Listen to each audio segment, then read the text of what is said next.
হাদির যে অপারেশনটি গতকালকে হয়েছে সেই অপারেশনের মধ্য দিয়ে তার মাথায় যে বুলেটটি ছিল সেই বুলেটটি কিন্তু অপসারণ করা হয়েছে, বের করে নিয়ে আসা হয়েছে এবং এর ফলে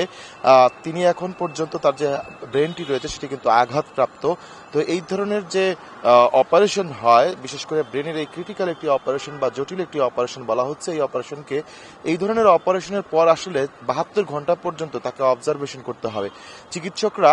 এভার কেয়ার হাসপাতালে তাকে সেই পর্যবেক্ষণে রেখেছেন, এখানকার আইসিইউতে তিনি ভর্তি রয়েছেন, সেখানে কিন্তু তার চিকিৎসা চলছে। তো এইখানে আসলে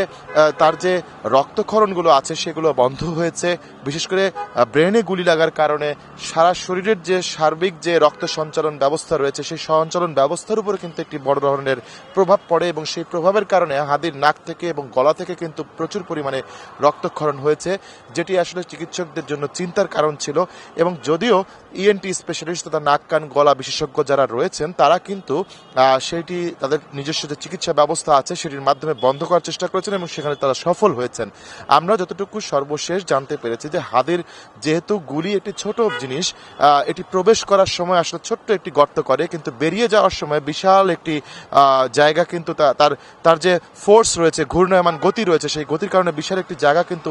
ভেঙে দিয়ে বা গুড়িয়ে দিয়ে চলে যায়। সেক্ষেত্রে হাদির বাম পাশের চোয়াল থেকে গুলিটি লেগে আসলে ডান পাশের চোয়াল থেকে বের হওয়ার সময় কিন্তু বিশাল রকমের একটি ক্ষত সৃষ্টি করেছে, যে ক্ষতের কারণে আসলে তার যে ব্রেন রয়েছে, তার যে মস্তিষ্ক রয়েছে, সেখানকার কিছু সেল ড্যামেজ হয়েছে এবং এই সেল ড্যামেজ হওয়ার কারণে তার যে সার্বিক ব্যবস্থাপনা রয়েছে শরীরের সেটি কিন্তু এখন কোনো কাজ করছে না। গতকাল রাতে কিন্তু স্বাস্থ্য অধিদপ্তরের মহাপরিচালক যেটি জানিয়েছিলেন যে তিনি কিন্তু এখন পর্যন্ত সংকটপূর্ণ অবস্থায় রয়েছেন, তার ব্রেনে গুলি লাগার কারণে ব্রেন ফাংশন করছে না এবং সেই কাজ না করার কারণে তার যে শ্বাস প্রশ্বাসের যে ব্যবস্থা রয়েছে সেটি কিন্তু তিনি নিজে থেকে করতে পারছেন না। কৃত্রিমভাবে আর্টিফিশিয়াল ভেন্টিলেশন মেশিনে তাকে রাখা হয়েছে, অর্থাৎ তাকে লাইফ সাপোর্টে রাখা হয়েছে। এভার কেয়ার হাসপাতালে তিনি আছেন এবং চিকিৎসকরা কিন্তু এই যে আগামী 72 ঘন্টা কিন্তু তাকে পর্যবেক্ষণ করবেন এবং এই 72 ঘন্টার মধ্যে আসলে বলা যাবে যে হাদির শারীরিক অবস্থার কতটা উন্নতি হয়েছে কিংবা অবনতি হয়েছে। আমি হাসপাতাল কর্তৃপক্ষের সাথে যোগাযোগ করেছিলাম, এখানকার ডিউটি ম্যানেজার যিনি রয়েছেন তিনি আমাদেরকে জানিয়েছেন যে সকালবেলা হাদির পরিবারের সাথে তার সার্বিক অবস্থা যেটি রয়েছে, হাদির শারীরিক অবস্থা সেটি সম্পর্কে ব্রিফ করা হয়েছে। অথবা কিছুক্ষণের মধ্যে হাদির যে বড় ভাই রয়েছেন